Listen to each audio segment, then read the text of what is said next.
Morning friends, আজি আকৌ এটা নতুন দিনৰ আৰম্ভণি কৰিছোঁ। মই মৰ্ণিং ৱাক কৰি আজি আৰু এজন লগত লৈ আহিছোঁ মৰ্ণিং ৱাক কৰিবলৈ টোপনিৰ পৰা উঠাই। এয়া মিষ্টাৰ নিপেশ্বৰ দাস। এতিয়া খোজকাঢ়ি আছোঁ, প্ৰায় 5 কিলোমিটাৰ খোজকাঢ়িলোৱেই। এখেতে যাম বা আপোনাৰ উদাং ভৰিৰে খোজকাঢ়িছে আৰু মই কাঢ়িছোঁ আপোনাৰ জোতাৰে। গতিকে খোজকাঢ়াটো এটা ভাল ব্যায়াম, মই এতিয়া বুজি পাইছোঁ। কিন্তু বুজি পাওঁতে বহুত দেৰি হ'ল, উপায় নাই, কি কৰিব। আৰু এয়া খোজকাঢ়িয়ে আছোঁ। খোজকাঢ়িলে মানে গাটো বহুত ভাল লাগি থাকে।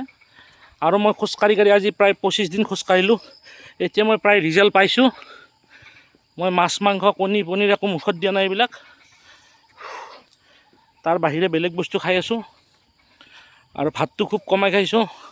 আৰু যাৰ বিনিময়ত মোৰ প্ৰায় 7 কেজি ওজন কমিছে। আগতে আছিল 96 কেজি, এতিয়া বৰ্তমান হৈছে 89 কেজি। আৰু মোৰ গোল হৈছে আপোনাৰ প্ৰায় 65 কেজি কৰিব লাগিব। গতিকে কিমান পাৰোঁ চেষ্টা কৰি আছোঁ। আগতে প্ৰেছাৰ আছিলে, এতিয়া প্ৰেছাৰ নৰ্মেল, পাৰিলে ল' থাকে। কোনো ধৰণৰ এইখিনি বেমাৰ আজাৰৰ প্ৰভাৱ দেখা নাই। কেৱল দাঢ়িকেইডাল পকিছে দিয়কচোন, সেইটো বেলেগ কথা। আৰু এতিয়া কেঁচা দাঢ়ি ৰাখিও লাভ নাই, কাৰণ এতিয়া চাব নোকোনে।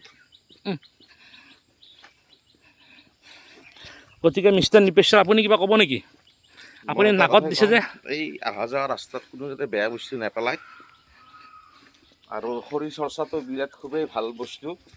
আগতে মই দিনটোত 120 টকামানৰ ঔষধ খাইছিলোঁ। এতিয়া মই মৰ্ণিং ৱাক কৰাৰ পৰাই 1 টকাৰো আনকি ঔষধ মই নাখাওঁ।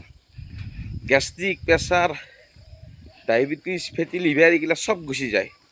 মই গোটেইগিলাক আহ্বান জনাইছোঁ, গোটেইগিলাক কৈছোঁ খোজ কাঢ়ক আৰু নিজৰ জীৱনটো কেনেকৈনো ভালকৈ ৰাখিব পাৰোঁ তাকে মাথা মাৰক। গোটেইখিনি কথা। জিমত যাওক, জিমতো যাওক, একো কথা নাই। কিন্তু একচুৱেলি খোজকঢ়া, চাইকেল মৰা আৰু সাঁতোৰা এইকেইটা খুব প্ৰয়োজনীয় বস্তু। আমি গোটেই দিনটোৰ ব্যস্ততাৰ অন্তত সদায় পইচাটো দৌৰি থাকিলে নহয়।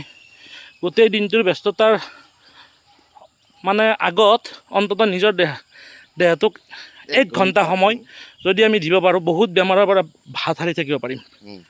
আৰু ৰাতিপুৱা সোনকালে উঠক, যিমান পাৰি সোনকালে উঠে। সূৰ্য উঠাৰ আগে আগে সূৰ্যটোক যদি চাব পাৰে, তেতিয়া মানুহৰ জীৱনত উন্নতি হয় বুলি মোৰ দেউতাই কৈছিল, এতিয়াও কয়। আগতে 7টালৈকে টোপনি মাৰি আছিলোঁ, কিন্তু এতিয়া বৰ্তমান সোনকালে উঠোঁ। কাৰণ নিজৰ দেহাটোৰ টেনশ্যন লাগি গৈছে ভাই। গতিকে bye bye, have a nice day.